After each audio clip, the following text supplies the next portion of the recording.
Thank you, Chairman. We're now live. Good evening and welcome to this meeting of West Berkshire Council's Eastern Area Planning Committee. I'm Councillor Alan McCrow and I'm Chairman of the committee. The other members of the committee present this evening are Paul Kander, Ross McKinnon, Jeff Mays, Justin Pemberton, Vicky Poole, Richard Somner and Clive Taylor. The following officers are in attendance to advise and support the meeting. Bob Dray, Development Manager, Gareth Dowding, Principal Engineer, Traffic and Road Safety, Paul Backus, Principal Engineer, Drainage, Matthew Shepherd, Principal Planning Officer, Rachel Lancaster, Principal Minerals and Waste Officer, Claire Say, Principal Lawyer, Property and Procurement, Sadie Owen, Clerk, Thomas Radburn is our Zoom host.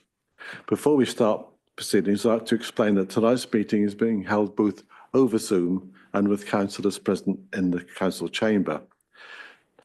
The meeting is being live streamed on YouTube, so members of the public are able to follow proceedings. Please can I ask everyone in the chamber to make sure you switch on your microphones when invited to speak directly into them, and to switch them off when you're finished. I could also ask you to make sure you've put your mobile phones on silent and have turned the sound off on your laptops. If we hear the evacuation alarm this evening, you must leave the building immediately. Please proceed via the safe emergency exit route and please follow any instructions given by officers. The assembly point is the car park of the Dolphin Pub. If the lockdown alarm sounds, we will remain seated and await instructions from officers. We will adjourn the meeting until such time as it's safe to proceed.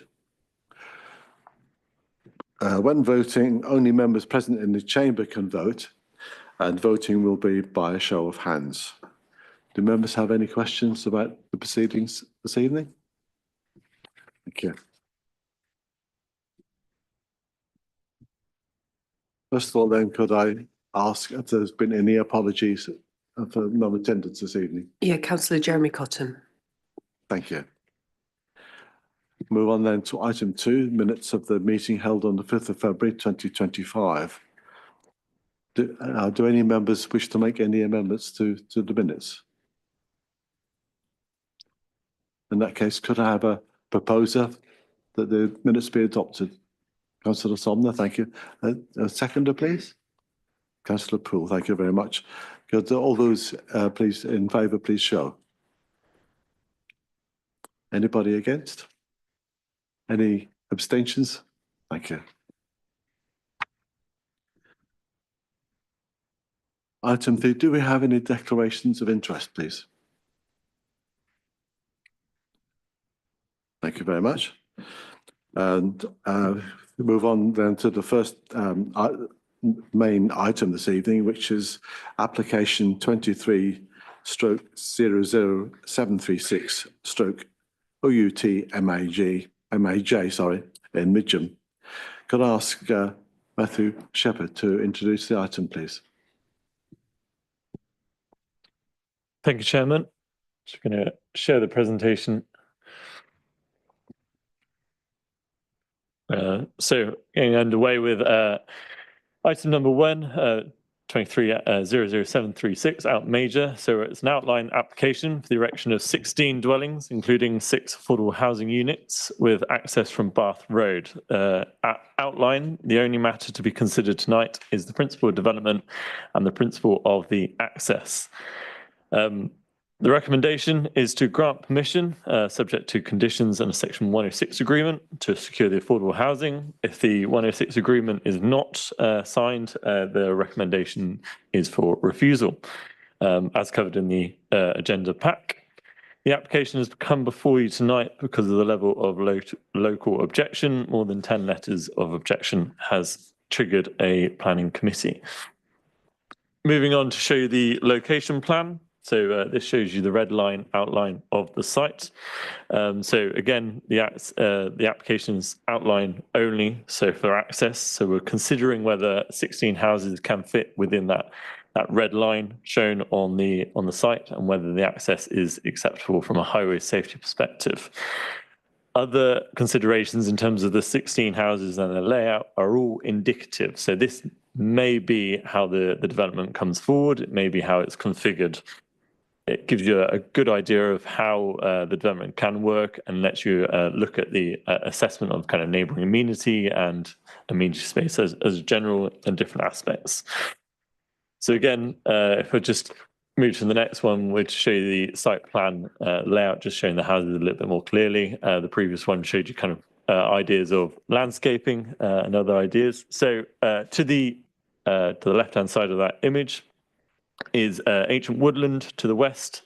There's a major hazard pipeline running to the north of the site. So you can see the outline on the indicative layout. You have a green boundary to the north and a green boundary to the west.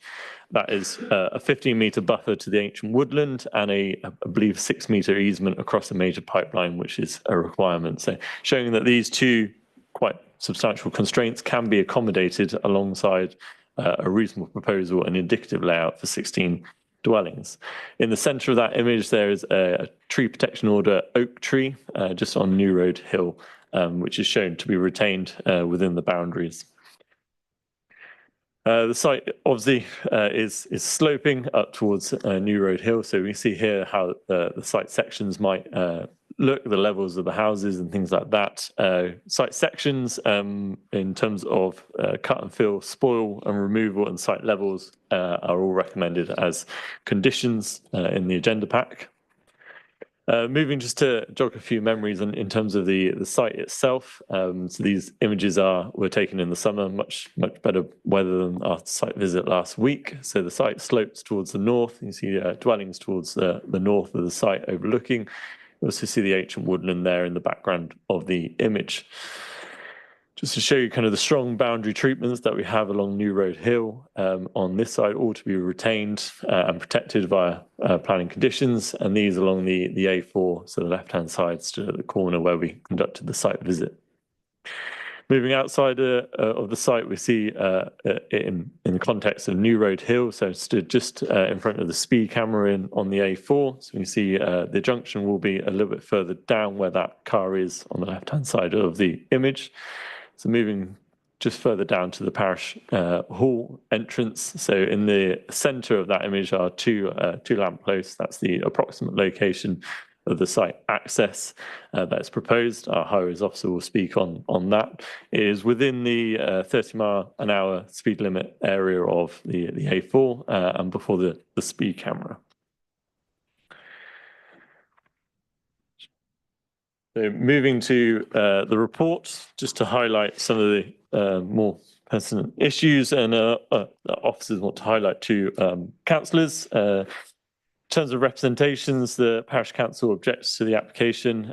That's covered within the report, but they have concerns in terms of highway safety and surface water management. West Berkshire Highways, SUDS officers, policy officers, ecology and tree officers all raised no objections subject to conditions. There are a number of objections to the application. These are highlighted in the agenda pack for the councillors to review. Issues regarding ecology, surface water, highway safety, provision of housing, impact to the village services are all raised as areas of concern.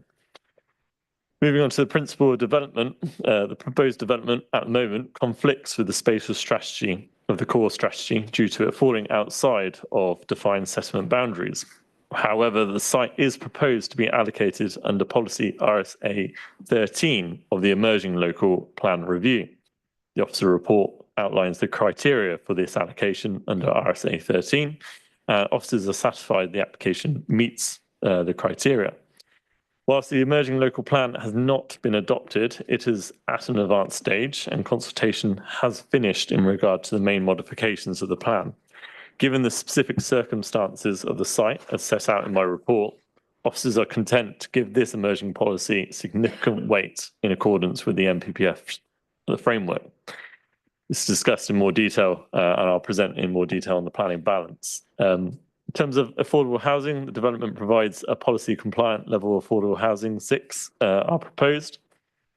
In terms of infrastructure, the development will pay its community infrastructure levy. The site is located a suitable distance from an AWE site. Some of the objectors have raised concern in terms of emergency planning. Our emergency planners do not raise objections. In regard to the character of the area and impact on the landscape, there will be a change from a greenfield site to a housing development. It would have an adverse impact in terms of the loss of the open paddock, which makes a contribution to the rural setting of the village. The presence of housing, or the proposed housing, would be visible in public views immediately adjacent to the site. However, the proposed development would be viewed in the context of built form of the built form of Wolverhampton, and views will be filtered by varying degrees of landscaping, as we see with the images earlier. Overall, it's concluded that there would be some localized harm, but that when balanced against the benefits of the development, it's considered that the site is acceptable in this regard.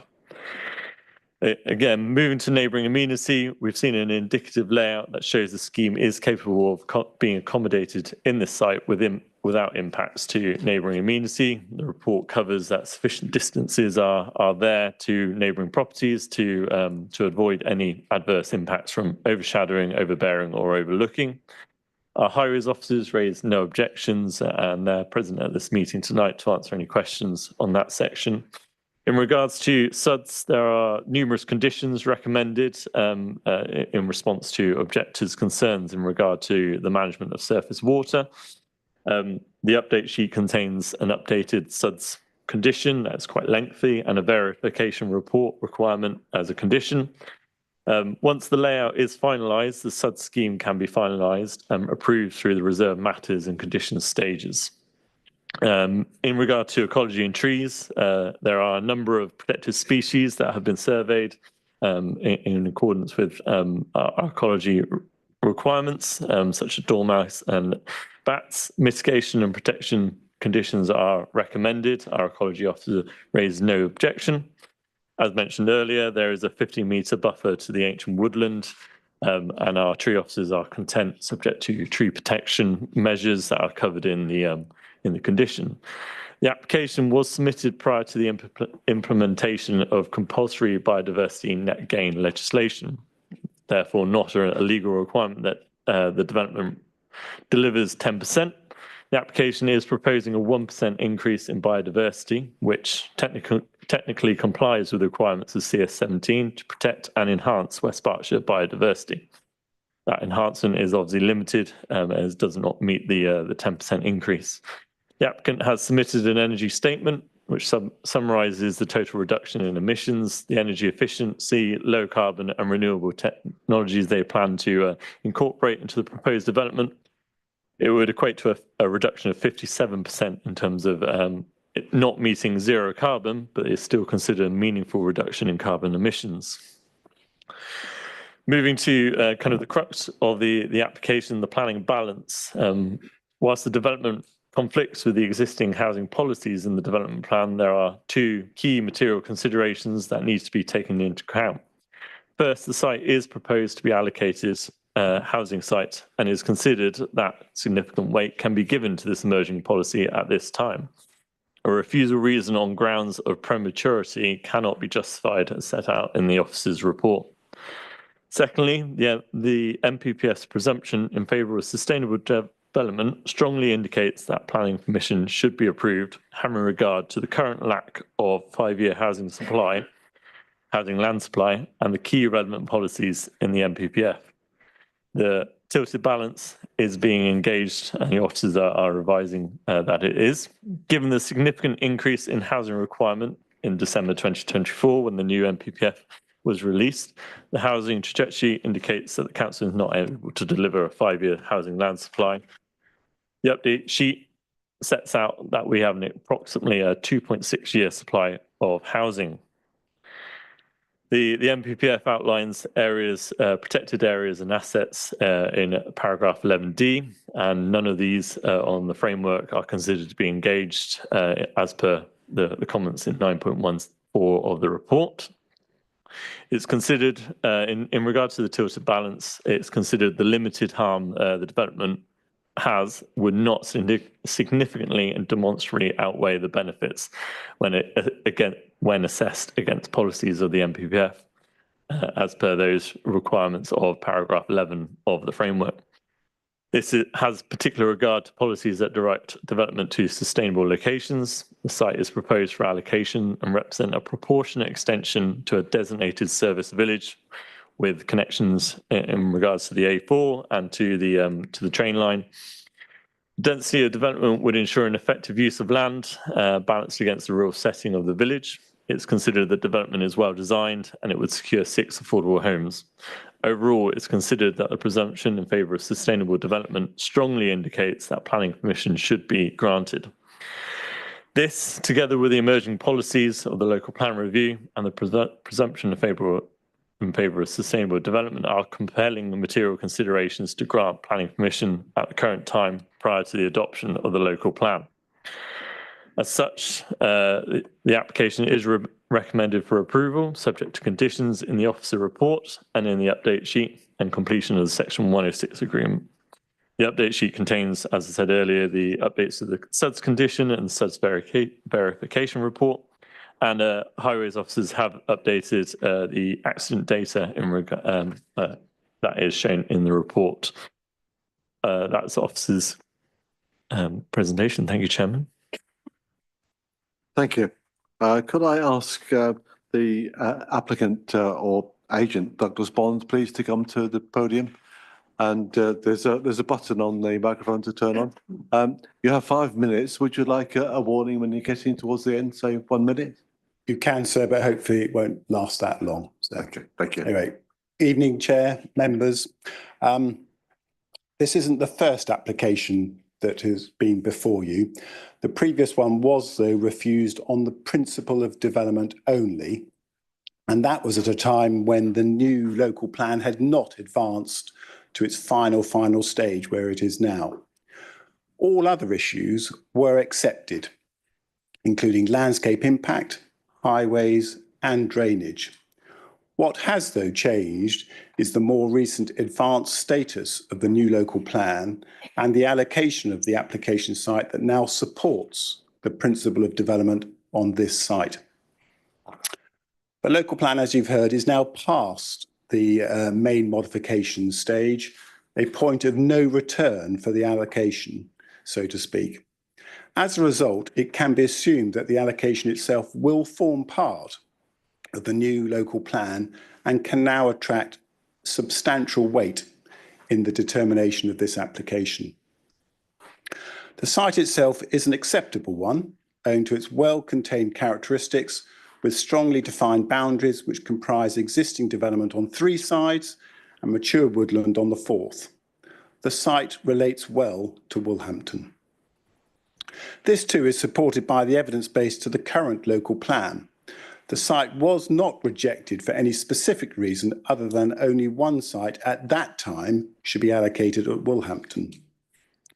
These matters are reinforced by the proposed allocation of the site in the now advanced local plan. It is relevant to note that the previous applications were found to be acceptable in respect of all technical matters.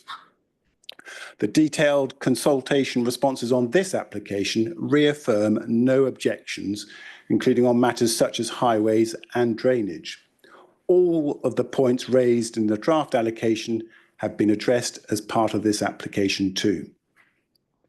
Weight to an emerging local plan allocation is determined by the existence of any substantive objections.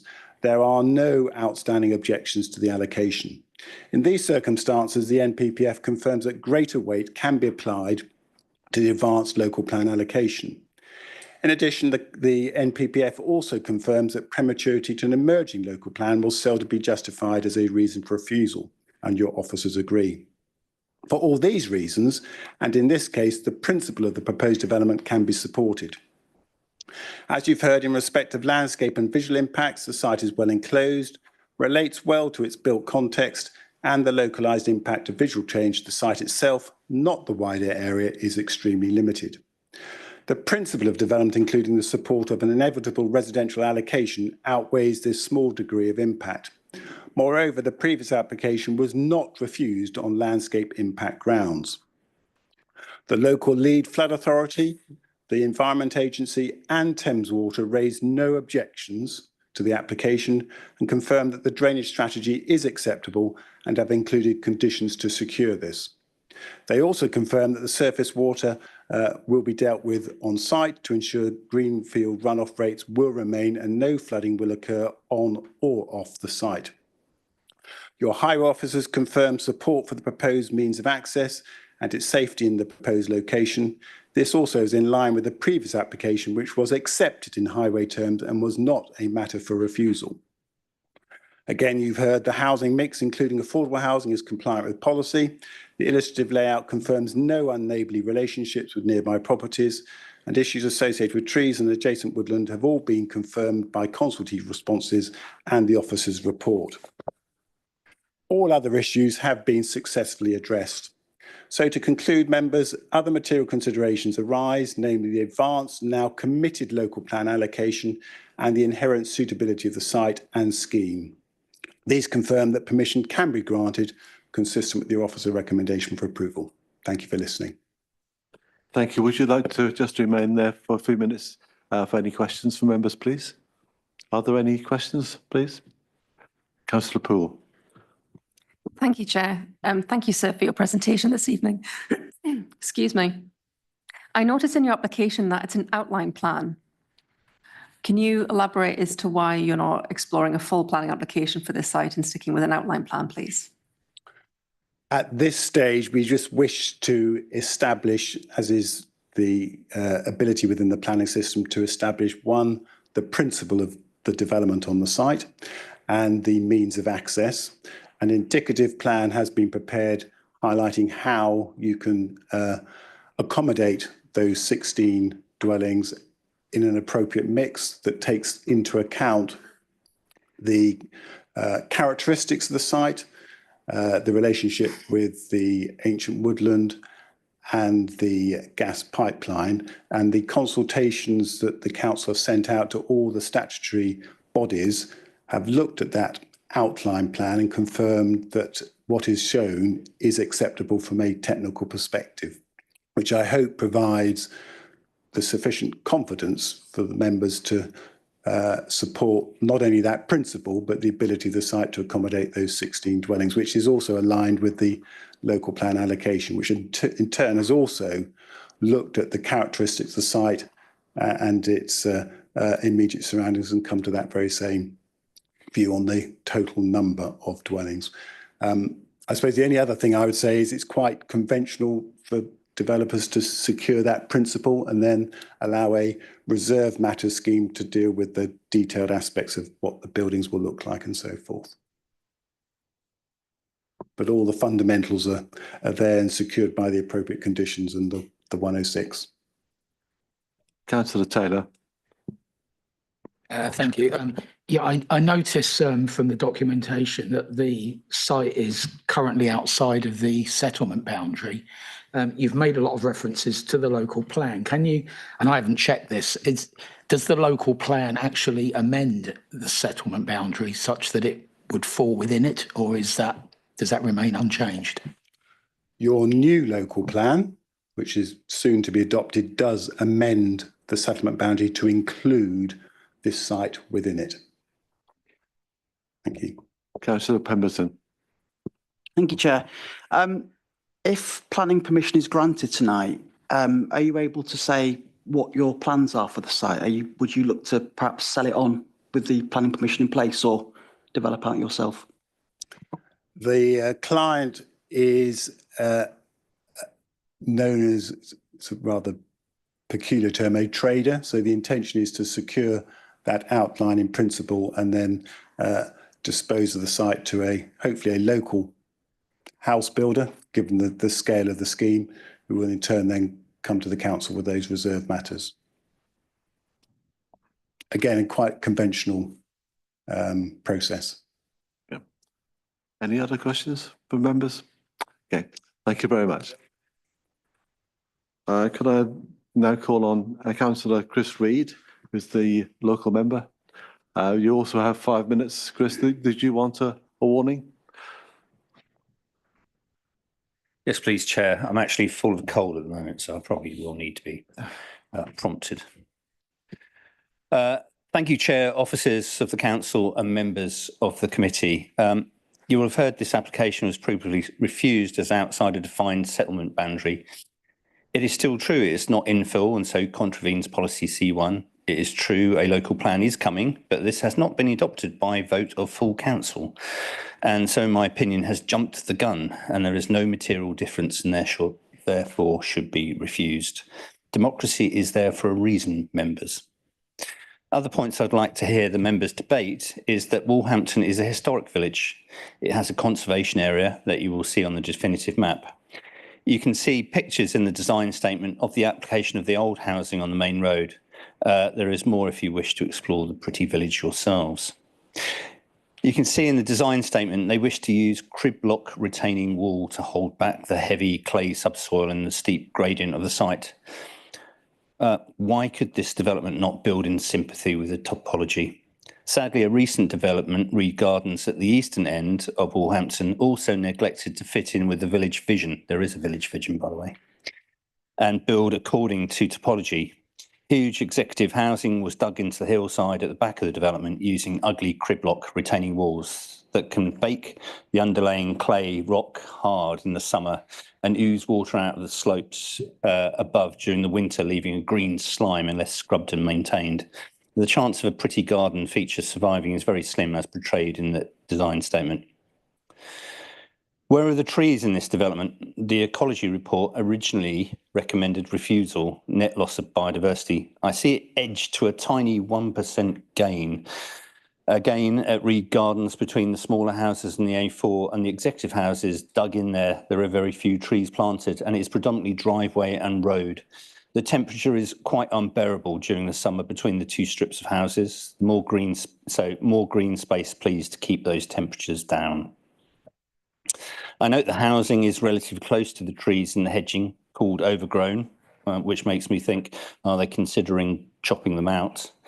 Again, in Reed Gardens, the other end of the village, the trees at the front of the development on the A4 will have to be grubbed out this spring because they have died due to shock from the development, I believe. This is done at taxpayers' cost rather than the developers, which I don't think is really appropriate in this current economic concern that we have. No real traffic calming. Traffic survey records an average speed of 41 miles an hour. If you're hit at that speed, it's a 90% chance of fatality, with the exit directly on the A4 next to two others, particularly the one entrance to the village hall allotments and the children's playing field. Not having a pedestrian islands and other traffic calming is negligent, in my humble opinion. Regardless of maintenance costs, is it not the council's job to keep residents safe? Drainage. You'll have seen the very large ditch in front of the new houses, the other side of the A4 from the application. This drains into a stream that goes under the railway line that currently has a broken gabion weir that Network Rail seem to have no interest in repairing. A culvert will have to go from the application to this ditch. The public amenity by the village hall floods every winter as Network Rail have neglected this. I would suggest development does not start until drainage the other side of the A4 is sorted out to prevent further flooding. Oh, and the A4 does flood and freeze at the road, New Road Hill Junction, by the way. Finally, if this outline planning application is considered for approval, may the residents at least have the courtesy of a consultation on a master plan and supplementary planning documents in the local village hall over the road to ensure it matches the village vision. Wolverhampton Village is a higgledy-piggledy community, not regimented like Reed Gardens that was built at the eastern end. Let's not make the same mistake and ruin a historic village. Thank you. Thank you. Would you like to just remain for any questions, please? Are there any questions from members? No. Thanks, Chairman. Thanks, Chairman. Thanks, Councillor Reid, for that. You mentioned there in your comments that you think that the officers have jumped the gun, or the recommendation for approval has jumped the gun by applying the emerging local plan. Looking at this report, from paragraph 7.13 to 7.27, there's a fairly comprehensive justification as to why officers have given the local plan review significant weight. I just wonder which bits of that do you think they've got wrong? Yeah, of course. I can't remember the whole plan and the main amendments actually coming to council and being accepted yet. I don't believe that's happened. No, I'm saying which bit of this report. No. I don't, where the officers. That's my point that I've made. Sorry. But you said that. Yeah, that's my answer. I don't think there has been a full answer. Sorry. Chairman, if I could be allowed to finish my question. Which part of the officer's justification for applying the local plan review do you think they've got wrong? My answer is I don't think there's been a full vote at full council yet on this. Well, that's not an answer to my question, though, Councillor Reid. It's my answer. Sorry, Councillor McKinnon. Well, Chairman, I don't think we're getting anywhere with that line of questioning. I will leave it there. Are there any other? Councillor Sumner. Yeah, thank you, Chair. Councillor Reid, I think if I heard you correctly, you said there was no pedestrian refuge along that strip. And yet I believe, and I'm looking at a Google map image at the moment, that does have a separation. There's an island which would be, as I understand it from the direction of the officers earlier, just to the right of where the entrance would be. Yes, so you have to cross over the entrance to New Road Hill. You go along the road past the old pub, and then in front of the old shop, which is now sadly closed, there is a pedestrian crossing, but there isn't one directly across, which I think should be considered and possibly debated here, that considering that these are going to be affordable houses, so I assume there will be young families in them, that actually a pedestrian island there would be a good thing, considering the A4 is quite dangerous, and traffic, as recorded in the pack, is coming in at 41 miles an hour at that point. Okay, I think we've got two different points of conversation there. You're talking about a pedestrian crossing. What I'm looking at is an island that is the other side of New Road, so you wouldn't have to cross New Road. But thank you. I'll pick that up with officers later in the conversation. So I think you're referring to a pedestrian refuge rather than a pedestrian crossing. That's correct. Councillor Taylor. Yes, really just for a point of clarity. Can you just confirm, I don't see any reference to a neighbourhood development plan anywhere in this documentation. No, there isn't a neighbourhood, but there is a village vision. A village vision, okay.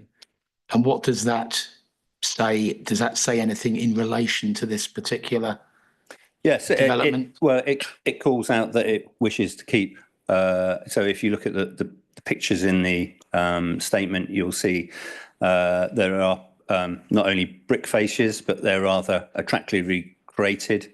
In fact, you'll see it on the new development, the three houses opposite. They've followed that vision in the fact that they've made the brickwork match the older houses, the historic houses in the area.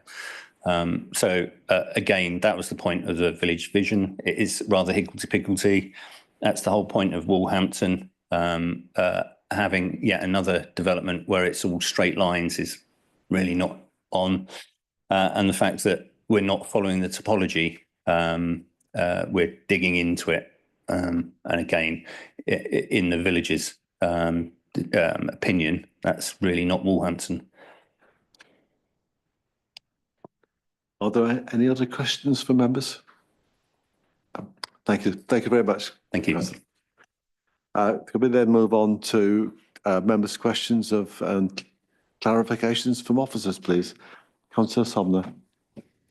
Yeah, thank you, Chairman. So just those couple of points, firstly, that I'd like to put to Mr. Dowdy, please. One with regards to the pedestrian refuge that I'm looking at on the map and whether that is considered to be such. It does have, as far as I'm concerned, a cutting in the middle of two islands that is what I would normally consider to be a refuge. But also, if we can, please, to pick up on the comments with regards to the 41 miles per hour speed noted in that area, because to my reckoning, and I'm only doing this as a desktop measure, we're looking at an area which is about 140-ish yards after the reduction in speed. Mr. Dowding? Yes, thank you, Mr. Chairman. First of all, about the refuge island. There is a refuge island. That refuge island will stay exactly as it is. It will be known as an uncontrolled crossing point. And I think that's the difference that within the village itself, you've got the signal controls, which is a controlled crossing point, but this would be an uncontrolled crossing point. So yes, it will remain. With regard to the speed survey, that's quite interesting because the report specifies the speed survey from 2019, which is 6 years old. I have just checked on the latest speed data that we have available to us, and the average speed at that point is around 30.8 miles an hour, according to the speed data, with a maximum speed recorded in terms of average maximum speed of 36.1 miles per hour.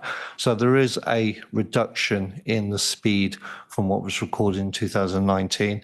And of course, we are constantly looking at measures to reduce speed even further within West Berkshire. Thank you. Thank you. Councillor Taylor? Yeah, again, I've just got a question on under the heads of terms for Section 106 agreement. On page 48, it says the affordable housing to be provided is 5 times 2-bed homes rather than 1 times 3-bed homes. It doesn't seem to make, unless I'm not understanding this correctly, it doesn't seem to make sense to me. There are 6 affordable homes.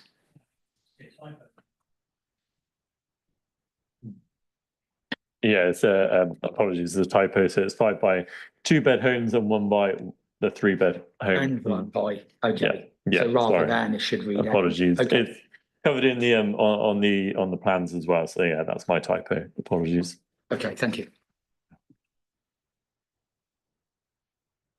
Councillor Pemberton? Yeah, thanks, Chair. A general point of clarification, if I may, in terms of what it is we're actually voting for this evening. So my kind of layperson brain, when we're talking about outline planning, that to me sounds like the concept, the principle, and obviously the report goes into quite a lot of detail covering all of the relevant issues. But the details of the actual proposal this evening refers to matters to be considered access only. Can one of the officers just clarify what that means and what we're actually voting on, please? Yeah.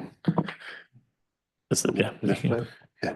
Thank you, Chairman. So you can apply in 2 ways: full planning permission, where you have the full details before us, or via outline, where reserve matters follow later. And it's, as was described earlier, quite a common practice because it keeps the cost down at the early stages of the design and enables the principle of development to be established before you get into the detailed design. So essentially, you're considering the principle of development, but within that, you would obviously consider the policy considerations that have been raised, but also any fundamental issues that relate to the development of the site for the proposed number of houses. So hence why in the report you have a detailed assessment of various technical matters.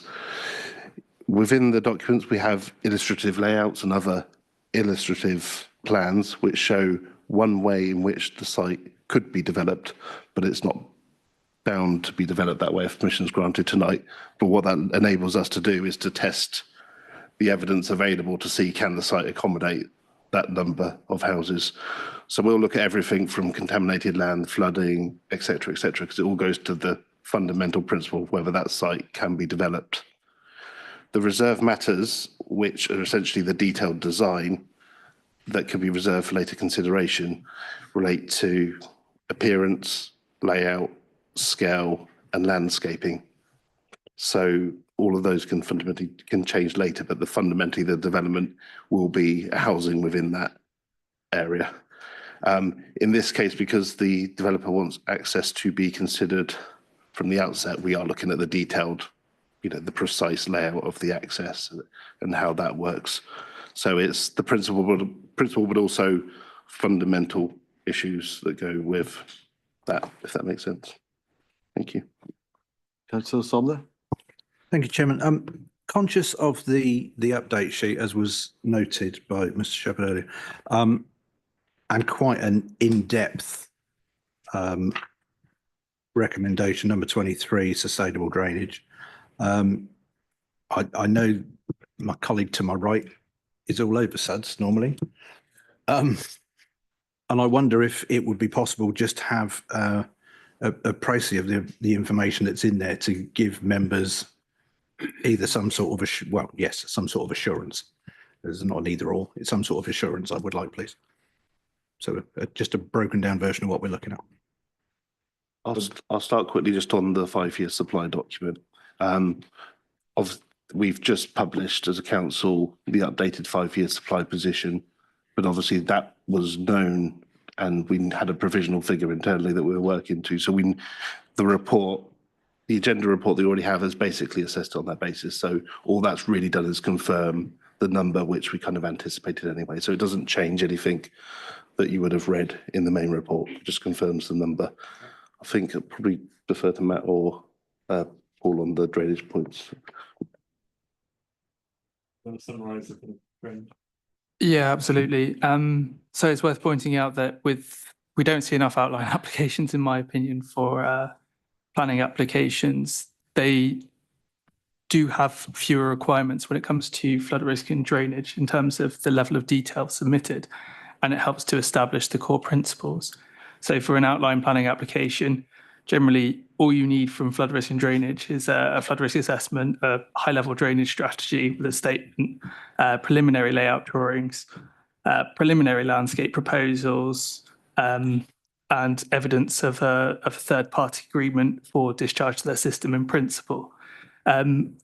What then we condition for a full application and details is essentially maintenance and ongoing responsibilities, detailed layouts, detailed flood risk and drainage design drawings, full structural, hydraulic and ground investigations, geotechnical information, detailed landscaping information, more in-depth discharge agreements if required, as well as development management and construction plans and plans for the surface water management during that process. So those conditions cover those elements which are lacking in the outline application. Thank you, Mr. Backus. Any other questions? Councillor Mays. Yeah, thank you, Chairman. I would like to continue that conversation about the sustainable drainage. As I understand it, Thames Water have agreed to a culvert and a pipeline connection with presumably the river and the sewage works. Now, we don't know where that is on the plans. There's no drawing showing where the culvert is or where the pipeline would be, but the sewage works is well south of the railway line, so it must go under or, well, the culvert, I don't know where it would be, so perhaps the officers can tell us where that culvert would be and where the water, which is surface water from the ditch in the plot that's being discussed, where that would go under the A4 in this congested part of the village. Help us with that, Mr. Dale.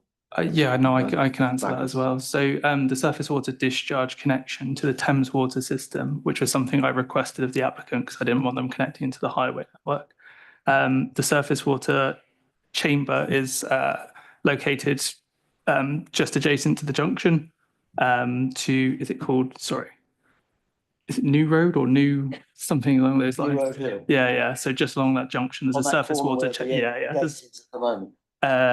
Yeah. So on that corner, there's a chamber, and they're planning to connect into their surface water system into there, and they're planning to connect their foul system into a foul manhole just along the A4, about 20 meters east of that. It's right in the centre of that village. Crossroad. Yeah, that foul manhole is fairly central. It would require traffic management and everything, but there's nothing to prohibit that. And if I recall correctly, there has been a lot of tankerage in that area recently. Yeah, unfortunately, as has been discussed in many committee meetings previously, if Thames Water have confirmed to us that they have capacity in their sewer networks, then as part of a Section 106 agreement, which will be sorted outside of planning, there's no reason for us, no way for us to formally object. Okay. Are there any other questions? Councillor Poole. Thank you, Chair. Forgive me if it's in the documents, but can someone refresh my memory? Will the estate be an adopted road, or is it going to be unadopted and private, please? Mr. Dowding. Thank you, Mr. Chairman. It is certainly the council's intention to adopt this road. It is the council's intention to ensure that the road is built to adoptable standards. Of course, you do have to bear in mind that at any stage during the adoption process, the developer can say, I do not wish for it to be adopted. If I may, but through the detailed design, we would at least make sure that it's to adoptable standards. So if ever it did need to be, that it's capable. Am I correct in understanding that if it's to adoptable standards, then the waste vehicles can actually go and collect from the properties? Mr. Chairman, yes, the waste service are quite accommodating when it's being built to adoptable standards. But of course, at the end of the day, it is up to their operators as well to determine whether or not access with their vehicles is likely to cause any damage, which they will then be responsible for. Thank you. Any other questions from members? Councillor Pemberton. Thank you. Unless I'm missing it, I can't see anything in the conditions about affordable housing. Somebody direct me to those, please. Affordable housing isn't dealt with by condition, it's dealt with by legal agreement. So at the very end on page 48, you've got the heads of terms for the Section 106. So it will be secured by that. And that's why the alternative recommendation is to refuse if it's not signed. Any other questions? Would someone like to start the debate? Same old, same old. Councillor Sodman. Thank you, Chairman. I'd just like to say I think there's been some really good questions this evening already. If memory serves, I've sat on at least one application of this area before, and I recognise some of the issues that have been raised. I look at the objections that we've got summarised, and as always, we need to be mindful that we need to be looking at these matters in planning terms. And I don't think they all are. And I think we could all agree that they aren't all in planning terms. The things we've heard tonight, in all honesty, are not putting me off supporting officer's recommendation. I think we do need to be mindful, and we've had the question and we've discussed the position that this is an outline. Access is always key on that, and access for me being where it is within a 30-mile-an-hour speed limit. If it was outside of that limit, I think we would all have grave concerns. But for me, if we need to put more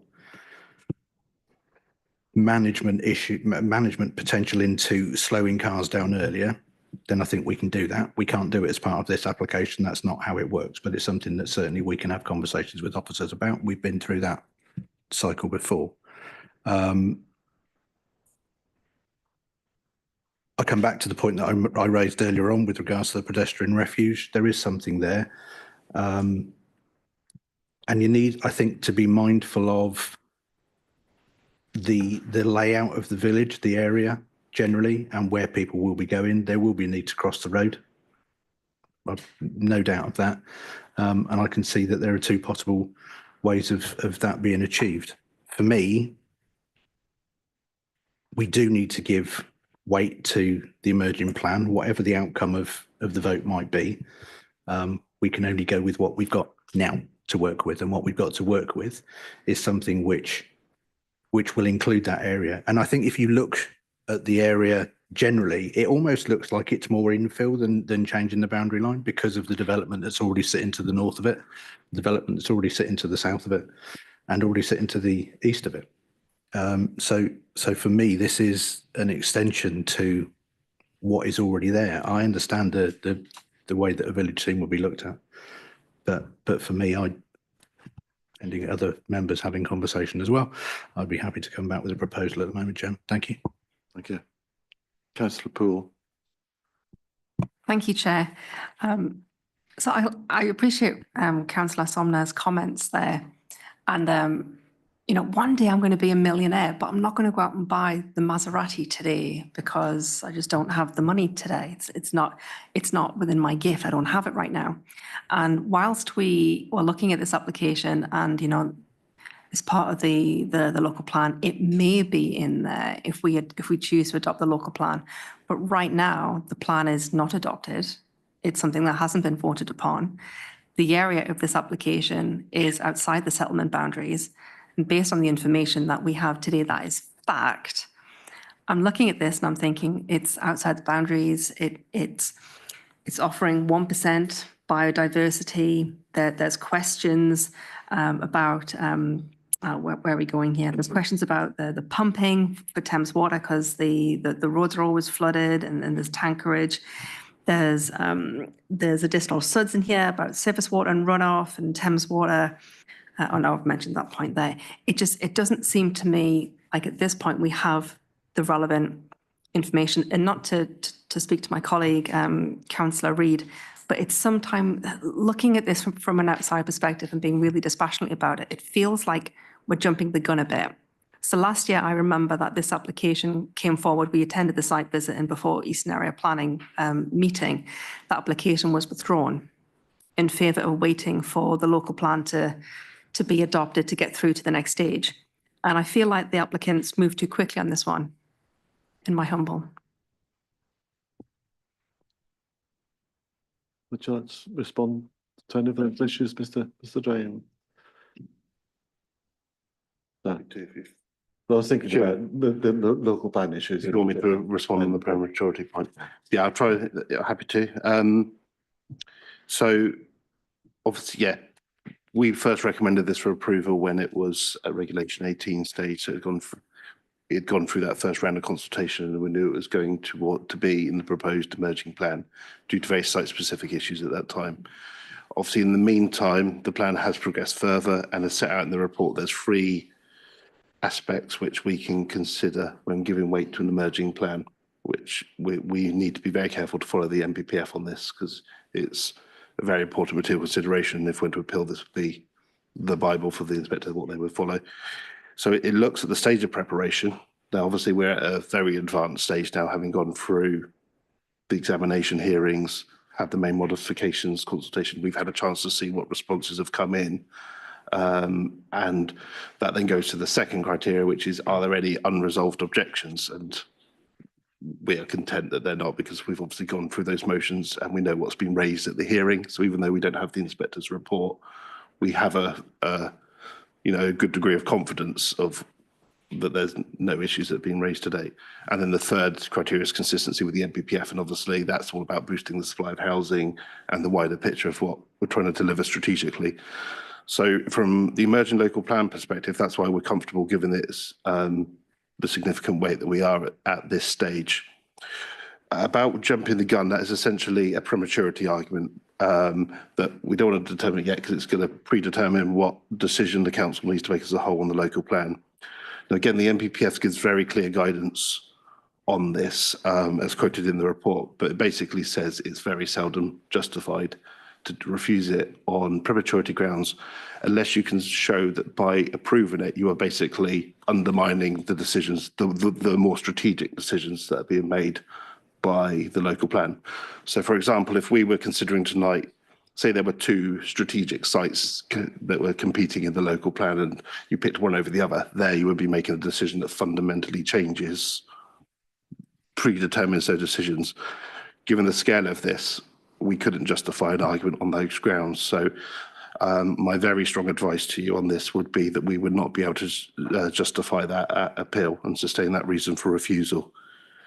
But what then has come in the meantime, of course, is with the increase in the housing requirement, essentially doubling for the district, that automatically engages the tilted balance, which tips the scales in favour of granting planning permission, unless you have a compelling reason in the NPPF to not apply it, which we don't think applies here, or the benefits not just outweigh, but significantly and demonstrably outweigh. So there has to be a very strong argument to outweigh that. So when you take that in the round, that's why we're saying that at this stage we think it is a very compelling reason. And I fully appreciate the comments and how that sits with the local plan process, but this is the guidance through the NPPF of how we have to determine these matters. So I hope that helps. We're happy to elaborate any further. Thank you. Councillor Taylor? Yeah, I'm still in two minds over this. I am troubled by the fact that it's, you know, as it currently sits today, it's outside of the settlement boundary. And the fact is that we're very close to the local plan being decided. I mean, I think we're going to know the inspectors, we're going to have the inspectors report, I would think, very soon, and a decision by the council maybe in May, for example. I just wonder, rather than jump the gun on this, whether this could this be deferred and decided after we know, hopefully within a couple of months, where we stand with the local plan. Would you like to respond to that? I'm happy to, Chairman. Since the tilted balance came into effect, that's where we have decided that we really need to obviously be progressing applications as quickly as we can if they're acceptable. So that's why we have brought it now. Ultimately, we've got to determine applications as promptly as possible before us. So that is an option you can consider. But again, my strong advice would be this is capable of being approved now. Thank you. Councillor McKinnon. Yeah, thank you, Chairman. It's actually a very good report that officers have prepared here. It's quite clear.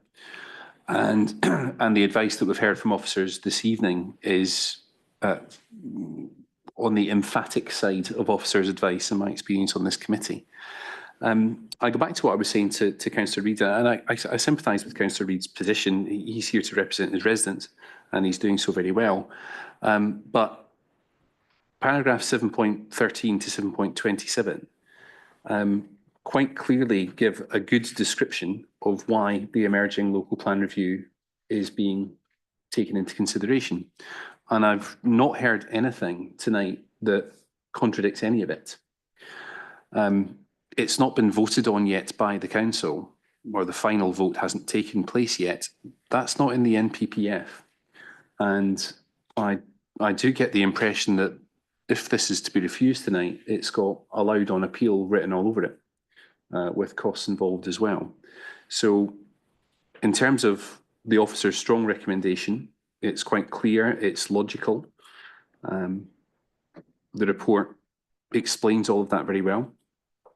I say again, I've not heard anything that would lead me to contradict that. So I'm very much with Councillor Sumner in leaning towards approving the application. Councillor Kanda. Yes, I tend to agree with Councillor McKinnon and a few others as well. I guess from my perspective, there's a couple of things. First of all, outline planning permission isn't full planning permission, and if it came back and the local plan had not been adopted, there could be so many conditions that it would make it untenable anyway. There's always ways and means, right, if there's something that doesn't fit. But also, I think it was mentioned by Councillor Reid as well when he was talking about the fact the local shop had shut. I'm not even sure if the pub's still open. I used to live in Upper Wolverhampton, and the place could do with regeneration down in the village, and therefore additional housing, if it's sympathetically done, I think would increase the local economy. It would also probably increase the usage of the train station, which might stop it from being closed one day. And also, given the fact that councils are forever being berated for delaying planning, I don't see anything significant in here or what's been said to actually delay us making a decision personally. Okay. But Councillor Poole. Thank you, Chair. It seems like I'm a bit of a stickler for rules, and it seems to be like I'm the odd one out here in that the rest of the committee are leaning a different way to me tonight. I sympathise with Councillor Reid. I think he's done a wonderful job, as Councillor McKinnon has said about representing the residents, and he made some very interesting points. So I would like to know, excuse me, I would like to put forward that should this go for approval or acceptance tonight, that we add in a condition that the properties are co-designed, or what's the right word? They're designed in sympathy with the village plan, the village vision, so that they are in keeping and that are more likely to be accepted by the village. That's all I'd wish to say, seeing as I'm probably on the other side of the fence on this one, Chair.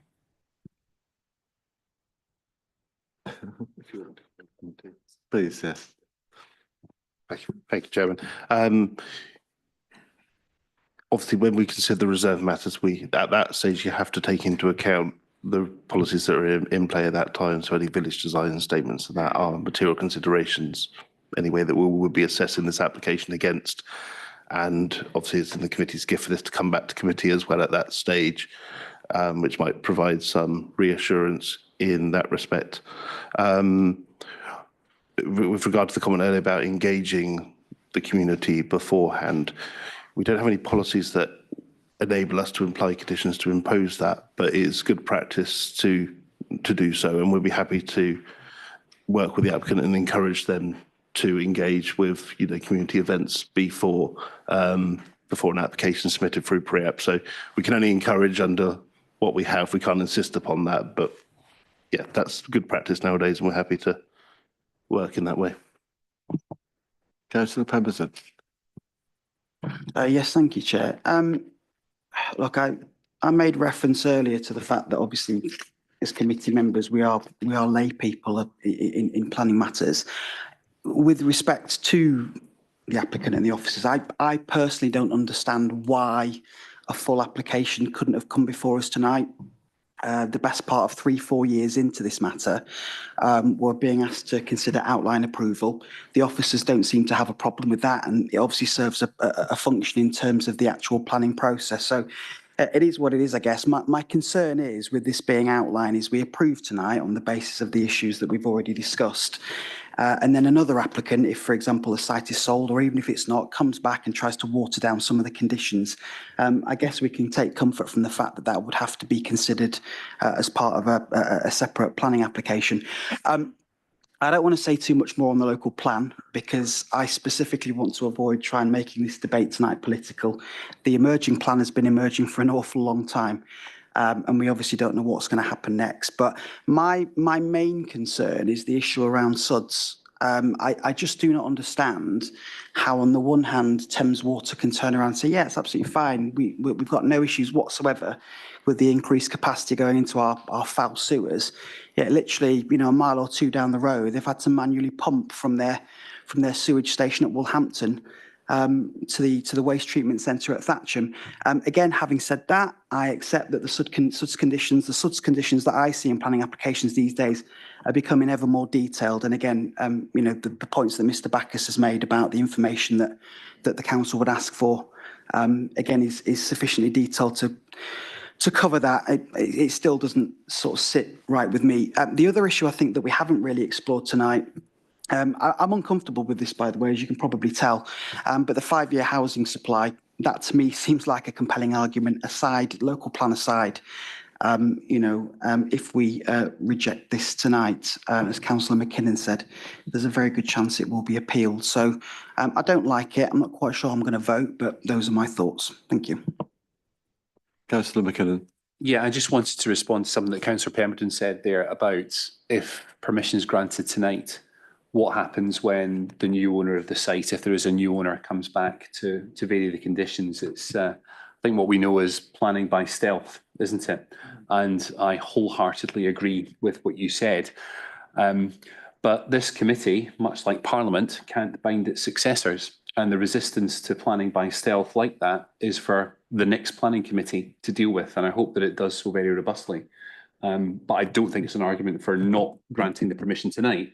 But he's completely correct in that future planning committees need to be very wary of that. I've seen it too many times myself. Thank you. Councillor Somner. Thank you, Chairman. I just want to pick up on something that Councillor Paul said. And please don't feel like you're under the spotlight because of your position, because that's what we're here for. But I've said many times in these chambers that what we do at committee is we look at applications by exception, and stickler for the rules or not, I have to say that looking at this, yes, I'm giving an amount of weight to the emerging plan, but actually what I see, and I can't remember what I thought last time, but what I see is something that I think is, for want of a better word, doable in that location. I think the highways issues that have been discussed tonight are manageable, not negligible, but they are manageable. And I think that if we were to be sitting here in 6 months' time, as I sit here now looking what's been put before us, I would still be recommending, even if this wasn't with a redrawn boundary line, that we could accept the outline permission that's been put before us. And with that in mind, Chairman, I am happy to make that proposal now that we accept officer's recommendation. With the changes on the update sheet, presumably. Indeed. Thank you. Does that find a seconder? Councillor McKinnon. Seconded, Chairman. Okay. Chairman, just to clarify too, we'll verbally amend our recommendation to correct the typo earlier on the heads of terms that it's and. Just for the record, thank you. Thanks. So we have a proposal to accept officer's recommendation, which is for a conditional approval of the application. Could all those in favour please show? Those against? One. And abstentions, please. 2 abstentions. Thank you very much. In that case, the proposal has been passed, so the application has been given conditional approval. Thank you very much. Chairman, may I request a 2-minute comfort break before the next item? I'll give you 5. That's very, very kind.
Well, thank you. So we move on then to the next item, which is 24/00247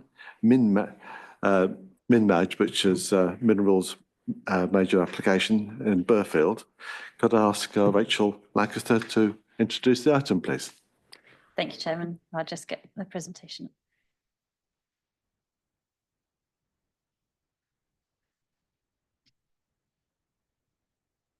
Okay. So this is application at Fenton House on Deanscott Road in Theale. And its reference is 24/00247/Minmaj. How do I move the slide on? Does it take time? Thank you. There we go. So the proposal is for development of an advanced conversion and recovery facility, also known as a pyrolysis plant, which will convert residual waste, so that's waste which cannot be reused or recycled, into a high quality fuel gas and carbon char. Pyrolysis, just to put it out there right at the beginning, is a chemical decomposition of organic materials by heat in the absence of oxygen. There's no burning or combustion involved in the process. The proposal is for 2 large single-storey buildings with 2 two-storey office blocks and staff welfare facilities. There'll also be a weighbridge, plant and machinery, and soft landscaping and ecological enhancements. The application has been called in by Councillor Carter. If the officer recommendation was for approval, officer recommendation is for approval subject to conditions, which is why it's here today.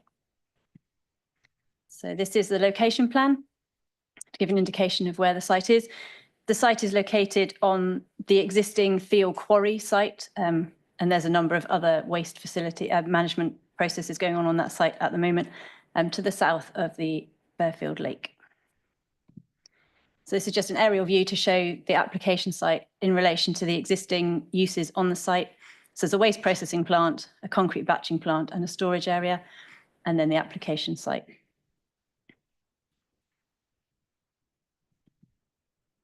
And this is just an image to sort of show what it is going to look like, or the proposal for what it might look like.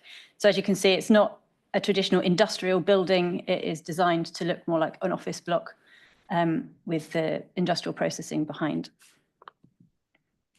So the elevations, just to provide some context, there is a similar height building on the site already at the waste processing plant. So the highest elevation of that is 14 metres, and this site is proposed to be 14.2, so slightly higher, but not considered to be significant. The second building, there's 2 buildings on the site that will almost mirror each other, so that's just the elevations of the second one. So the floor plans, again, 2 buildings with a processing hall and then adjacent office block next to it, which also will have the staff welfare facilities, offices, a laboratory and meeting rooms, as well as the control room for the processing hall. And again, the second building. So just some photos for context. This is the entrance to the site from the existing Theale quarry entrance. And for the very wet site visit, I did then take some photos. So this is the access road. It's already built to this point, and this will be the existing access that will be used for this facility. Again, looking the other way up the road to where the facility will be. So looking across the site from the north, from standing on the access road, just showing you what the site currently looks like. Again, just some context pictures of what the site looks like. This one shows the site looking towards the rest of the processing waste facilities on the existing site. So you've got the crane storage, you can see a crane in the middle, and then slightly further back is the existing waste processing plant. Just another picture. So just some viewpoints from local footpaths, just to give some context of what the site might look like from outside. Again, sorry, these were taken in the summer, so you've got all the tree cover. But this is taken from a public footpath near to the M4, and it shows that you're unlikely to be able to see the facility from there. This one obviously shows the view across the lake. And again, you're unlikely to be able to see the facility at this time of year. You may catch glimpses of the buildings during the winter months when the tree cover on the opposite side is lower. And this final viewpoint taken near Garston Lock, and between the Kennet and Avon Canal and the lake. And you can see the existing processing plant facility in the middle of that image. So just to give an idea, this facility is, as you can see, where the down here, sort of that would be where it is. So again, you've got the tree cover, which hopefully will limit the views of the site. And just some site sections to show you roughly how the buildings will be set out. You've got the yard in between the two buildings, and then the facility, the material will go into the processing halls with the offices on the outside. So just to go through, I'm not sure if I need the slide, but I'll leave it up just in case it is in your pack, if that's useful. So there's going to pick out some key themes from the application, the main one being the principle of development. The site is within a safeguarded area for waste development in the Minerals and Waste Local Plan under Policy 10, and therefore the proposals comply with the locational criteria of the plan. So the waste hierarchy is set out in the Waste Regulations 2011, which requires us to consider this. It sets out that waste facilities must take all reasonable steps to apply the following waste hierarchy in priority order. So starting with prevention as the preferred method of dealing with waste, then reuse, recycling, recovery, and finally the disposal of waste, which is usually to landfill at the bottom of the hierarchy. This proposal is for recovery of waste which cannot be reused or recycled and is then treated to produce energy. A condition is proposed to ensure that the process will only use residual waste, so waste which cannot be reasonably managed higher up the waste hierarchy, and also that there is a condition for the proposal to demonstrate that it can receive what is called recovery status under the regulations. So both these conditions will ensure that the facility can only take waste which cannot be recycled or reused. And it is proposed that the feedstock will arrive at the facility as a shredded flock, meaning that it will already have been treated to remove all the recyclable elements from it. So I'm just going to stop sharing for a minute. So the application has been considered by highways and transport officers, and no objections have been raised. There's unlikely to be any significant impact on the highways, and the access to the site is considered to be acceptable. So in drainage and potential contamination, there were initially queries over the drainage and potential for groundwater contamination on the site, and these have now been resolved with the Environment Agency and the lead local flood authority. They've recommended approval subject to conditions, which include conditions relating to contaminated land, SUDS, drainage strategy, the implementation of that, and pollution prevention plan and a maintenance schedule. Environmental health have been consulted and have raised no objections relating to noise or air quality, subject to conditions used to manage and implement the proposals that have been included within the proposal. Biodiversity net gain, this application was submitted prior to that. However, they are proposing to go for BNG and up to 27.6% increase in BNG is proposed as part of the application. Under climate change, the proposal generates significantly lower carbon emissions compared to the treatment of residual waste in an energy from waste plant, as there is no combustion. But there is also the potential for the facility to be carbon negative due to the creation of the biogenic or solid carbon through carbon char and carbon black. And the process also produces green fuels as hydrogen and bio-naphtha, which can be further contribute to overall carbon savings by providing alternatives to traditional fuel sources, particularly for the aviation industry. In terms of emergency planning, the site is within the DEPZ, but no objections have been raised by the emergency planning or ONR, subject to emergency plan condition attached to the should permission be granted. So in conclusion, the proposals are in conformity with the Minerals and Waste Local Plan, and the recommendation is for approval subject to conditions. Just to note that we did receive an Article 31 direction letter from the Secretary of State yesterday, but this doesn't affect the committee's consideration of the application, but the resolution will need to be referred to the Secretary of State for a decision on whether to call in the application before any decision notice is issued. Thank you, Chair. Thank you. Mr. Dowding, are there any highways issues you'd like to raise, please? Nothing for you at the moment, Mr. Chairman. Thank you. Could I therefore call on Mike Roberts, Mark Collins and Kevin Park to come to the podium, please? You have We have 5. Is there just the one person to speak, or? So it's just me speaking. The other two have been registered to help answer questions if needs be. So you should really all 3 come to the rostrum if that's okay, and if you could remain when you're finished speaking. Would you like a warning when you get into? I think that would be sensible. Yes. 1 minute warning. Okay. Thank you. Good evening, members. Thank you, Chair, and also thank you to Rachel Lancaster for her hard and diligent work on this application. The proposal was for an advanced conversion and recovery facility that will set new sustainability standards for treating waste in the UK and globally. I'll comment briefly on the site, the process, and lastly, the design proposal. The site has been well selected to ensure that it is entirely appropriate for the proposed use. It is within a safeguarded waste site, adjacent to an established waste recycling and transfer facility that can provide residual waste feedstock for the process. The site itself has an existing consent for a waste operation of similar size to the proposal. The nearest residential properties are 500 metres away. And it's important to note that only one member of the public has made representations and all concerns from statutory consultees have been resolved. In terms of the process, we call it advanced conversion and recovery. The feedstock, as mentioned, in residual waste, once all recyclate has been removed, or sustainable biomass, undergoes molecular conversion through pyrolysis before further refining stages to recover energy and solid carbon.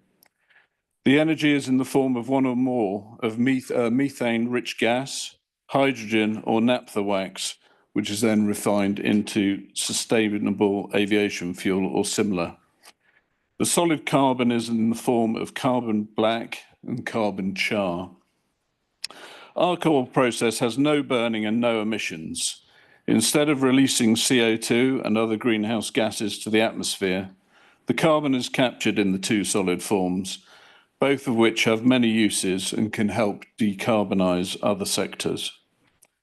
The process has the potential to be significantly carbon negative. So it does 3 things. It treats residual waste, it produces clean energy, and it captures carbon in useful forms. Even in the least carbon beneficial mode, the carbon emissions from the construction phase will be offset by the level of avoided emissions within the first year of operation alone. We believe that this will become the best available technology for treating residual waste, and the technology received £5 million backing from the Department of Energy Security and Net Zero as part of their hydrogen bioenergy with carbon capture programme. The scheme will not look like a waste facility. It will look sophisticated, modern and clean, and help to redefine waste as a key resource in an increasingly circular economy. There are smart office, lab and welfare facilities for the 36 on-site staff, most of whom will have skilled roles. Instead of roof lights, the buildings have wall lights, thereby simplifying the roof structure and maximising solar panels on the roof, enabling approximately 1 megawatt of power to help meet the parasitic load. The scheme will achieve BREEAM Excellent requirements and will incorporate green walls. And as mentioned, we are going way beyond on the biodiversity net gain requirements. And this project represents an investment of £100 million into the net zero economy. We feel it is important also that the low carbon economy is seen to provide clear advantages to local people. So an annual community benefits fund will be set up for the duration of the operation. We believe that this will be a flagship scheme for West Berkshire in terms of meeting your net zero targets and hope that it will receive your support. Thank you. Would you like to remain for any questions, please? Are there any? Councillor Poole. Thank you, Chair. Lovely to see you again. Nice to see you. This evening, Bit drier. Yes, quite. I'm curious about the process itself. I mean, this is all very new age technology. How safe is it in terms of like the carbon process? I'm just trying to understand whether or not Right, there's any get that. significant risk of the So- building. Yeah, going so, up. so Mark's the developer of the technology, so probably you best, do you understand to the microphone? Thank you very much. I had a feeling this one was going to come my direction. The process is very gentle. Nothing's at high pressure until we get to the hydrogen side, where that's a slightly different end game. But the main core technology runs at 50, 60 millibar, which is not much more pressure than you'd be using to blow up a party balloon, being honest. The plant is small scale, it's multiple modules. So we have individual control on each of the process schemes. And each module has its own gas management and clean-up side that conditions the gas so it's ready to go to either a gas engine or the next stage of the conversion process. But it's very gentle. There's no real pressures involved. We have been rolling this technology out in development stages for 26 years. I was a lot thinner and had dark hair when I started this. I did have a fatter wallet, but the stomach and the wallet seem to have exchanged places, really. But the process, we've had 6 full-size versions, each of which are aimed at 1 ton an hour. The only exception to that was one we did for the Royal Navy for the 2 aircraft carriers, which they loved the technology on because it suited their purposes too. The temperature of the plant outside, it's benign. It's like a fridge in the kitchen at a party. You can stand and put your hand on it while it's operating. It's very safe. So. Okay. You have another question? Thank you, Chair. Yes. So just to respond to one of the things that you said, that just to check my understanding, it's very safe, it's very cool, it's low pressure, no risk until you get to the hydrogen bit. Yeah. When's the hydrogen bit? And when's that happening? It's the only difference is the change in pressure, and even that's not excessive. It's we operate at about 14 bar, which is very low pressure for the hydrogen industry. And then from that point onwards, our main aim, especially if we're going to go for fuels, as in liquid fuels, at that point we immediately convert the hydrogen into the bio-naphtha. So we're, again, continuous processes. So it means we don't ever store huge amounts of hydrogen on site. We're below the minimum standards, aren't we, Mike, for the...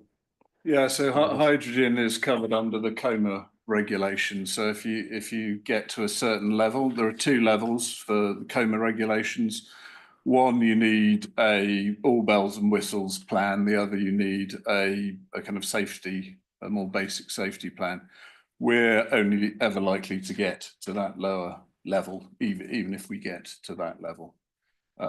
So it will all be covered under the necessary safety regulation. Hydrogen is quite frequently stored at sort of 200 or 300 bar. So 14 bar is a completely different set of circumstances. And it's because of the fact that we can use the hydrogen as we manufacture it, that again, the volume of hydrogen we'll store, it will only be what we call a buffer. So it's to enable us to regulate the flow to the next stage rather than one part having to rely on the next bit actually keeping pace with it. So you have a buffer tank, that's all. That's the pool. Thank you. Last one, Chair, so everyone else can get a word in edgeways. Is all of this process happening on site, or you're looking to take anything on or off site? And as supplementary to that is, you mentioned that you're, well, in fact, sorry, the real question I really want to know is this technology has been developed for 26 years and you've got lots of other sites open in operation where it covers everything from start to finish. What scale are your other operations in comparison to this site? Is this site bigger, smaller? Just so I can get a bit of a feel.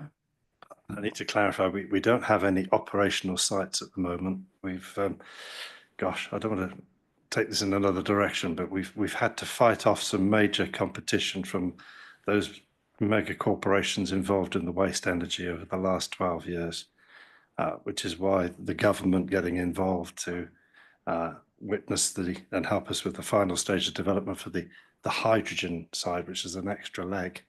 Yeah, the individual modules, we've always run at full scale, apart from the Navy one. They were 300 kilograms an hour, but these are all aimed at 1 ton an hour.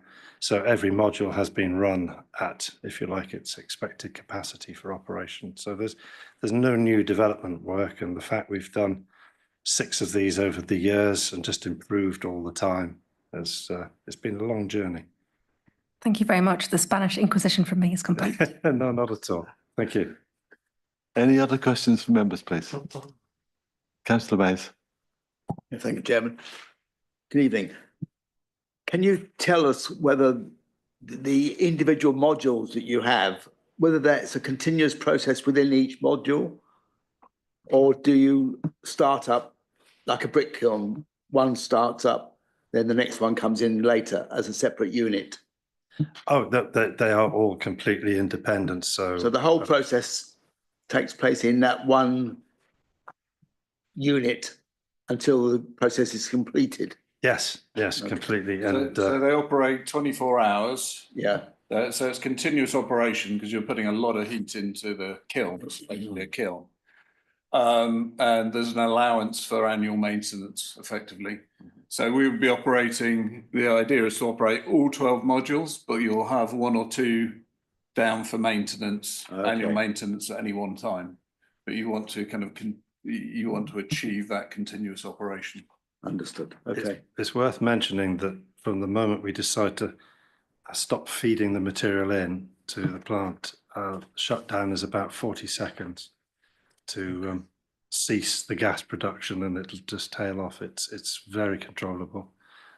Unlike most thermal processes, which need 2 or 3 days to get everything set up and operational, and then they have an extended shutdown process. Within literally 40 seconds of starting, we're producing gas, and I think to turn it off, it's probably just tails off after the first 40 seconds, and within 2 minutes it's stopped. Hugely controllable. It's You don't want to get inside the kiln for a couple of days there. No. it holds the heat for rather a long time. Yes. No, that's fine. Thank you very much. Councillor Taylor. Yeah, I've been looking through the consultation comments relating to this application, and I note that the Environment Agency made some objections. I could read those out, but what it says that there are then some comments that says the proposed development will be acceptable as long as conditions relating to contamination, boreholes, groundwater, and drainage. I think it's another typo, which I think it should then say are imposed, and it says and imposed. But are you accepting conditions to deal with those Environment Agency comments? Yeah, they're all set out in some detail. I think we've got 41 conditions, and the Environment Agency ones rate some of them. So in terms of contamination, the only identified contamination on site is a small amount of asbestos, which is going to be left and effectively encapsulated on site. But we do have to do more site investigations prior to commencement, which is also part of the conditions. And if any further contamination is found, then we'll have to deal with that accordingly. One of the key issues for the Environment Agency is not to create pathways into the aquifer under the site. So we have to use certain, the groundworks and the piling design will have to ensure that we're not creating those pathways through. So those are all accepted in principle, but we have to come up with the details of those designs to meet those requirements. Okay. Councillor Mays. Yeah, on the piling subject, the idea presumably is not to penetrate the aquifer. Yes. What type of piling would you be using? That's a good question. Can you remember what the terminology is? I think we would be using a continuous flight auger to type piling to ensure that we get a seal as we go down, so the pile is sealed. Pile within a sleeve. Correct. Okay. Correct. There's a sort of piling technology that we expect to bring forward. and would discuss and agree with the Environment Agency as part of the discharge of the condition. Yeah, I'm aware of that. So I was working Malaya in the tin mine areas. Yeah. Fine. Okay. Thank you. Are there any other questions, members? Thank you very much. So thank you very much. Thank you.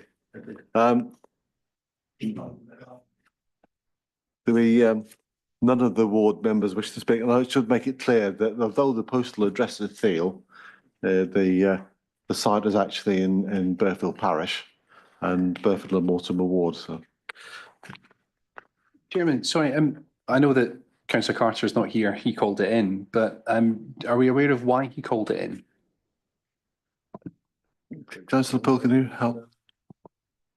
Thank you, Chair.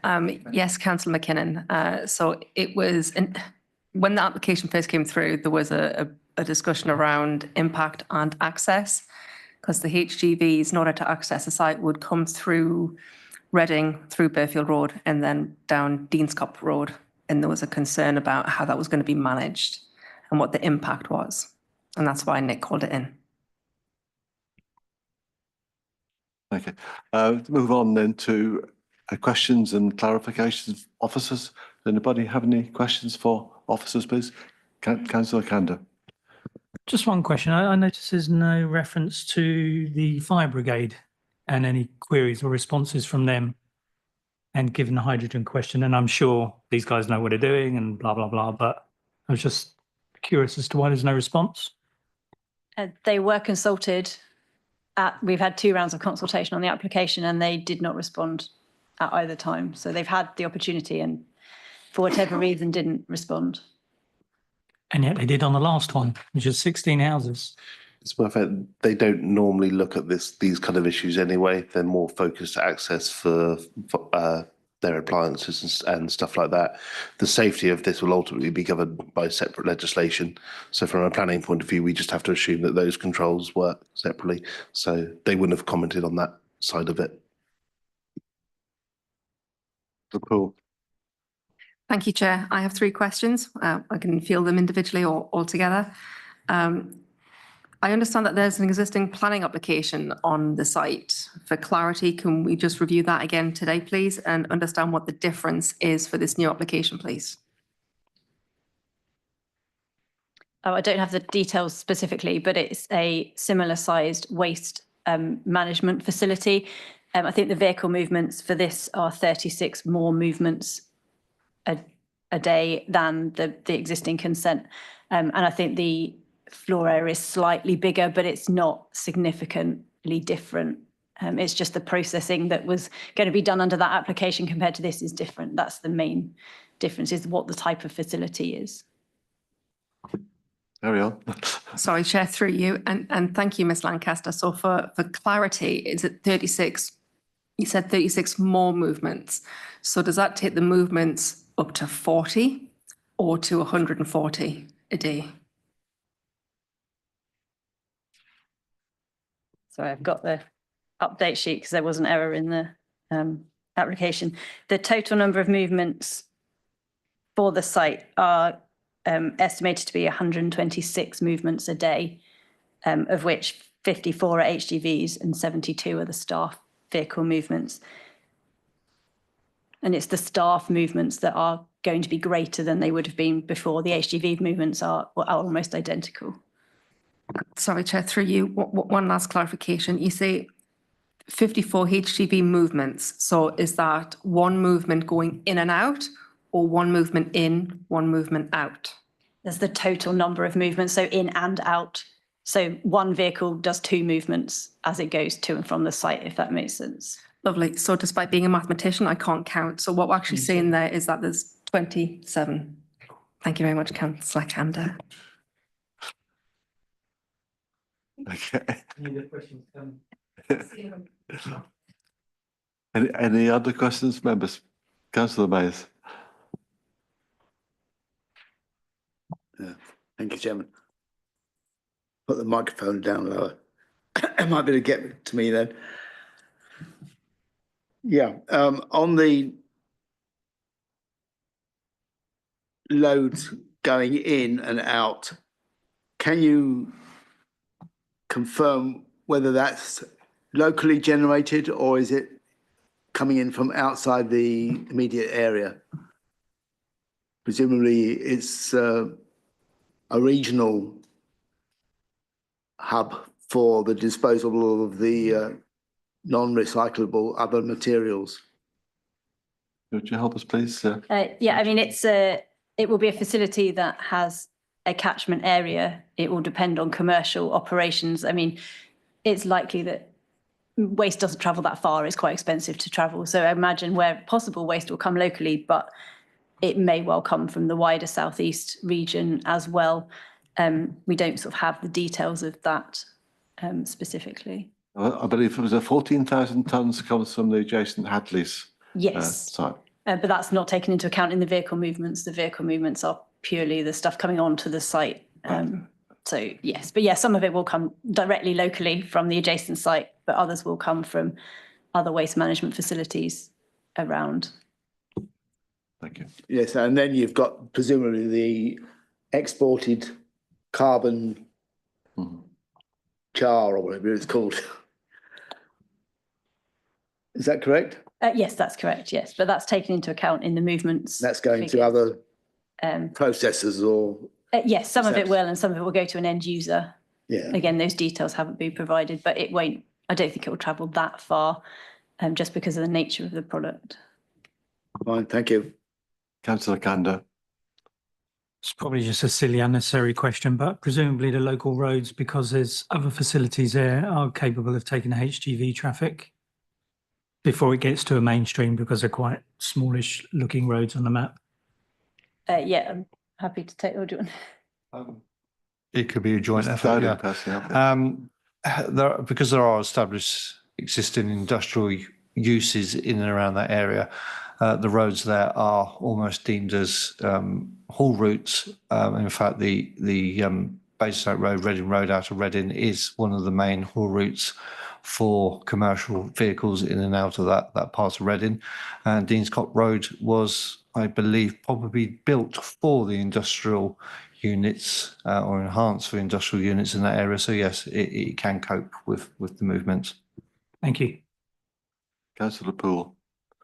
Thank you. I had two questions, one of which was to do with highways, so we'll stick with that one.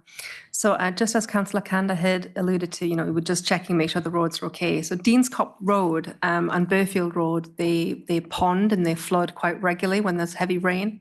What considerations been added in for this application to make sure that it can support the additional vehicles without impacting further flooding and spoil on the road? Thank you. Yes, that has been something which has been discussed actually in detail because of the flooding along there. The problem with the flooding is that we are struggling as authorities to actually identify exactly what we need to do to remedy the problems along there. So I can't give a definite answer as to what we are going to do in the future to mitigate against the flooding. But the operations and these lorry movements are not generally going to be affected by the flooding because it is quite seasonal and we know when to expect the flooding in that area. Councillor Poole. Through you, Chair, and on the same question, I'm so sorry to come back on this. So I believe the last time Deans Cop's Road was swept with a road sweeper was nearly 3 years ago. And as a result, a lot of the drains there are blocked. So I think that's probably one of the reasons why there's ponding, because the water's just running and not hitting any of the drains. So I think there's a piece there for officers to consider about road sweeping of that particular road. And I understand that you might not necessarily want to go down that road because you kind of get over the bridge and you kind of get through the other side of the estate to head back in towards Aldermaston, but you can turn around at the roundabout and come back. And that way you get to do both sides of the street, which would make, I think, a huge difference in the area. Thank you. Councillor Solomon. Thank you, Chair. I'm intrigued by the Secretary of State call-in, actually, because the way I'm reading what we've got in front of us is it's not a matter of process. It's because the secretary has been asked to enact Article 31. So just any background on it would be useful, Chair. Thank you. We haven't been given any background. It occasionally happens that the Secretary of State is requested to call it in. Anyone can make the request. They don't share with us the details at this stage. What they normally ask us to do is that they won't consider the request until it's gone through the council's decision making, because obviously if it's in line with what the requester wants, it may become an abortive exercise. So we just simply have to, it makes no bearing on our consideration tonight.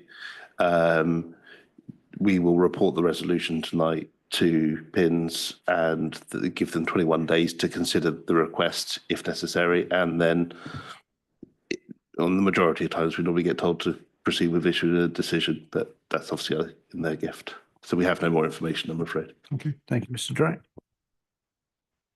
Councillor Poole.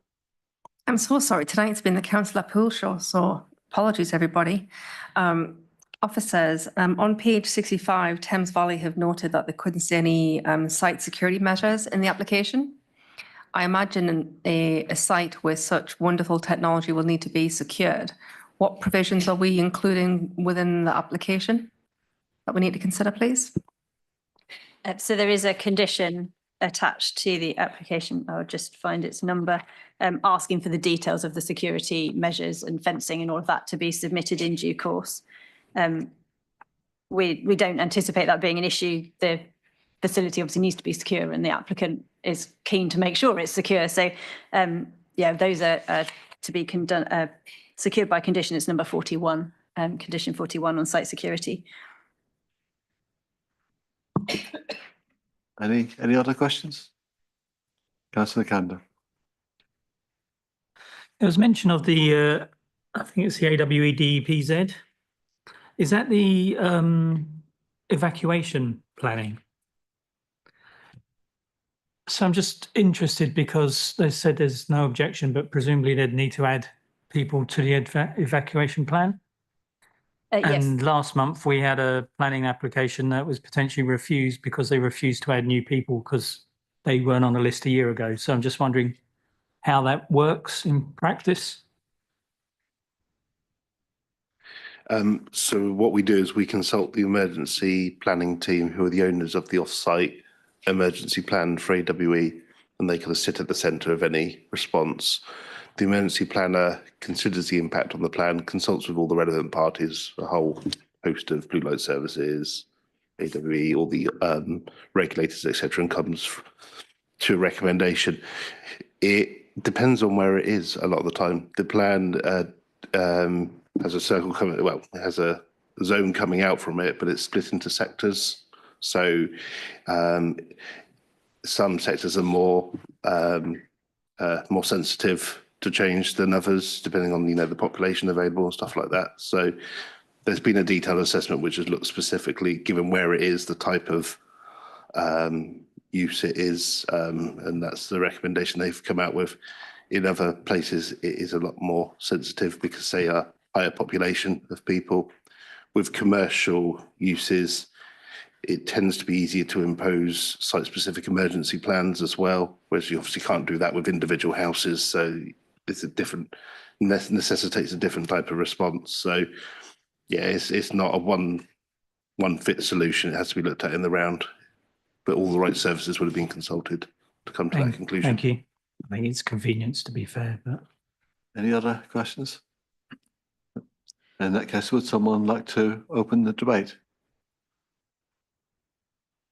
You answer the questions. Thank you, Councillor Sommer. I was waiting for someone else to come in. Yeah. Okay, so there's a few things to consider with this application. So despite that, I'm one of the councillors for Burfield and Mortimer. I have a vested interest in the area. It's an interesting application in itself. I mean, no one ever really thinks about waste treatment being sexy or fun. But when it comes to helping to remove carbon from the environment and the estates, it's really, I'm actually quite proud that there's a site that's being considered for development here in West Berkshire.